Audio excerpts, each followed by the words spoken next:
পছন্দ ছিল, যারা অনেক সোনা গয়না অনেক যৌতুক দিয়ে মেয়েকে বিয়ে দিতে পারবে তার ছেলের কাছে, সেরকম মেয়ে পছন্দ ছিল। কিন্তু আমার স্বামী নির্লোভী ছিল, ও সৎ ছিল, ও আমাকে পছন্দ করছে, ও আমাকে পছন্দ করে বিয়ে করছে। কিন্তু বিয়ের পর ও অনেক মাতৃভক্ত ছিল, তো ওর মাতৃভক্তি প্রচুর ছিল।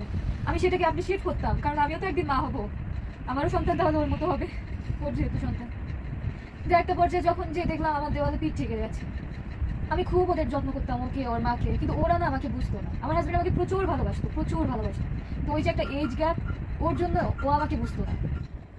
তারপর আমি বিয়ে 6-7 মাস পর থেকে আমি বলা শুরু করি যে কি কোনো সমস্যা, বা তোমার মেন্টালিটি এমন কেন, তোমারই তো বউ, তুমি পছন্দ করে আনছো, আমি তো হেঁটে আসি নাই, তাহলে কি তোমার কখনো ইচ্ছাই করে না যে তোমার বউকে নিয়ে একটু থাকি, বা মানে তোমার কিছু করে না বউয়ের সাথে থাকি, বা বউকে আলাদা করে একটু টাইম দেই? ও বলতো যে না, বউকে আলাদা করে টাইম দেওয়ার কি আছে, মা আছে, আমি আছি, তুমি আছো, যা করবো একসাথে করবো। বউকে তো রাতে ভালোবাসা যাবে, বউকে তো রাতে বউয়ের সাথে তো ঘুমাই, তখনই ভালোবাসবো। আমি বলতাম বউকে মানে শুধু রাতে ঘুমানোর জন্য, ভালোবাসার জন্য বিয়ে করে, বউয়ের কোনো শখ আহ্লাদ কিছু থাকে না। আর ওর মা আমাকে সংসার করতে দেয়নি। আমার হাজবেন্ড আমার হাতে রান্না ভালো খাইতো জন্য আমার শাশুড়ি এক পর্যায়ে আমার রান্না বান্নাই বন্ধ করে দিল। আমার শাশুড়ির এথিক্স ছিল, ছেলে বিয়ে করবে, বউ তাড়াতাড়ি বাচ্চা হয়ে যাবে, বউয়ের সংসার আর বাচ্চা নিয়ে থাকবে, আর সে তার ছেলেকে নিয়ে থাকবে। আমার শাশুড়ি, আমার জামাই, মানে আমার হাজবেন্ডের এই যে 35 বছর বয়স, 35 বছর বয়স হলো, ওকে স্টিল, ও যেদিন মারা গেল 7ই মে, ওই দিন সকালে ওর মা ওকে খাওয়া হয়েছে। 2.5 বছরে আমি দেখতেছি ওর মাকে শুধু প্যাম্পার করে যাচ্ছে, যে লাইক একটা বাচ্চা ছেলেকে যেভাবে তার মা প্যাম্পার করে, ঠিক সেভাবে প্রত্যেকটা ক্ষেত্রে। ও কি পোশাক পরবে, ও কি পোশাক কিনবে, ও কোনটা পরে অফিসে যাবে না যাবে, ও কখন কি খাবে, কখন ঘুমাবে, কখন ঘুম থেকে উঠবে, সবটা ওর মার কন্ট্রোলে। আর আমার হাজবেন্ড সেটা মেনে নিত। তো আমার একটা পর্যায়ে যে মনে হলো এটা তো খুব টক্সিক, কারণ আমি তো ওর ওয়াইফ, আমার তো নিজস্ব একটা, মানে আমি এমন একটা কিছুতে ভুগতেছিলাম যে আমার আইডেন্টিটি ক্রাইসিসে আমি ভুগতেছিলাম। আমি আমার অস্তিত্ব খুঁজে পাচ্ছিলাম না ওদের মাঝখানে।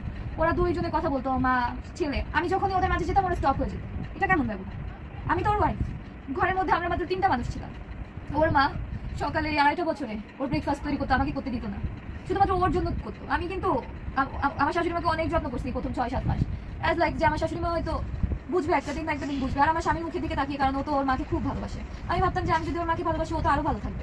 ওই জন্য 6-7 মাস যাবত আমি অনেক করেছি, অনেক। আমার শাশুড়ি মায়ের পায়ের নখ কাটা থেকে, হাতের নখ কাটা থেকে শুরু করে, তার চুলে তেল দেওয়া, তার বাথরুমে যে তাকে সারা শরীর ডলে দেওয়া, গা মানে পরিষ্কার করে দেওয়া, তাকে স্নান করিয়ে দেওয়া, সব আমি সব করেছি। তার কোন কাপড়টা ভালো লাগতেছে না তাকে পরতে, তার কোন কাপড়টা তাকে পরলে ভালো লাগবে, সব ঠিক করে দিতাম। আমি বরঞ্চ আমার হাজবেন্ডকে বলতাম যে তোমার মায়ের শাড়ি লাগবে কিনা জিজ্ঞাসা করো, যা লাগবে এনে দাও। মাস্টার বেড, আমরা ঢাকা শহরে শান্তিনগরের শেলটেক রহমান ভিলা 20 তলার 18 তলায় ছিলাম। ওখানে মাস্টার বেডের সাথে অ্যাটাচড ওয়াশরুম, অ্যাটাচড ব্যালকনি ছিল ওই ফ্ল্যাটে। তো আমার হাজবেন্ডের সাথে যেহেতু আমি বাসা দেখছি, তো আমার হাজবেন্ডকে আমি ফার্স্টে বললাম কি, মা যেহেতু গ্রাম থেকে আসতেছে, মাকে এই অ্যাটাচড রুম, এই মাস্টার বেডটা মাকেই দাও, মার একটু পরিবেশটা মানাতে একটু সহজ হবে, সুবিধা হবে। উনি যেহেতু গ্রাম থেকে আসছে, উনি কখনো শহরে থাকেন নাই। আমি তো শহরে ছিলাম, আমি খুলনা শহরে বড় হয়েছি, খুলনা রেসিডেন্সিয়াল এরিয়া, সোনারাঙ্গা আবাসিক রেসিডেন্সিয়াল এরিয়াতে আমি বড় হয়েছি। ওখানে আমার স্কুল লাইফ শেষ করে যখন বাবার বাসায় আসলাম, 7-8 মাস পরে আমার বিয়ে হয়ে যায়, আমি সারদা সুন্দরী কলেজে পড়তাম। তো আমার হাজবেন্ডকে বলার পর আমার হাজবেন্ড বললো কি, তুমি এইটুকু মেয়ে, তোমার তো উচিত ছিল আরো তুমি বলবা যে মাস্টার বেডটা তুমি নিবা, সেখানে তুমি আমার মাকে এটা নিজে থেকে দিতে বলতেছো। বাহ, ভালো, আমিও আশা করছিলাম যে আমার মাকে মাস্টার বেডটা দেবো, ঠিক আছে তাহলে মা মাস্টার বেডটা নিই। তো মাকে মাস্টার বেড দেওয়া হলো, আর আমরা থাকতাম একটা রুমে। আমাদের হাজবেন্ড ওয়াইফের কোয়ালিটি টাইম বলতে কিচ্ছু ছিল না, কিচ্ছু না। সকালে ঘুম থেকে ওঠা থেকে শুরু করে ওর মায়ের ডাকে ওর ঘুম ভাঙতো, ঘুম থেকে উঠে মা মা মা মা। আমার বেশ ভালো লাগতো প্রথম যে আচ্ছা ঠিক আছে, ও খুব মাকে ভালোবাসে, ও তো আর বাইরে কাউকে ভালোবাসতেছে না, ওর মাকে ভালোবাসে। ওর মা ওর জন্য রান্না করতো খিচুড়ি, শুধুমাত্র ওর জোয়া রান্না করতো, ও যতটুকু খেতে পারবে ততটুকু। তখন থেকে না আমার মনের মধ্যে আস্তে আস্তে খুব পেইন হতে শুরু করলো যে এটা কেমন ব্যবহার। ও চলে যেত অফিসে, তারপর আমি আমার ব্রেকফাস্ট আর শাশুড়ি মায়ের ব্রেকফাস্ট আবার তৈরি করতাম আলাদা করে। ওর মা যদি তরকারি রান্না করতো, শুধুমাত্র ওর জন্য রান্না করতো, খিচুড়ি রান্না করতো শুধুমাত্র ওর জন্য। আমরা তো ঘরে 3টা মানুষ, ওর জন্য তো রান্নাই করতো, তার কথা চাল ডাল বেশি নিলে কিন্তু 3 জনের হয়ে যেত, বাট ওর মা কখনো করতো না, ওর মা কখনো করতো না। আমাদের হাজব্যান্ড ওয়াইফকে একসাথে কথা বলতে দিত না দিনে যতটুকু। আমার হাজব্যান্ড তো পুলিশে ছিল, পরে ডিফেন্স আসছে, র্যাবে আসছে। তো আমার শাশুড়ি মা, আমার হাজব্যান্ড দিনের মধ্যে যতটুকু টাইম বাসায় থাকার সুযোগ পাইতো, আমার শাশুড়ি মায়ের সাথে আমার হাজব্যান্ড থাকতো।